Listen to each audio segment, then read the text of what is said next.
Hello guys, আজ সকালে ঘুম থেকে উঠে কাঁচি আর বস্তায় চলে আসলাম আমাদের কলার বাগানে কলা কাটার জন্য। এখানে আমি এসে ইতিমধ্যে অবাক। এখানে দেখো, এত জঙ্গল হয়ে গেছে আমি কল্পনা করতে পারিনি। আর এখানে এসে দেখো একটা আফসোসের বিষয়, কলার একটা গাছ এখানে দেখো পড়ে গেছে। সে বড় একটা কলার গাড়ি।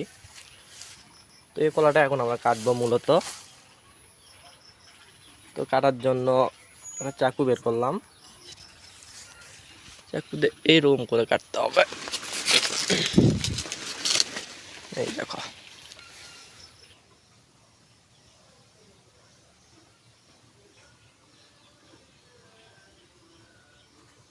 ফাইনালি কলার গাদি থেকে কলাগুলো ছড়ানো হলো। এবারে এগুলো জাগ দিতে হবে টানা 4 দিন, তাহলেই কলাগুলো পেকে যাবে সম্পূর্ণ।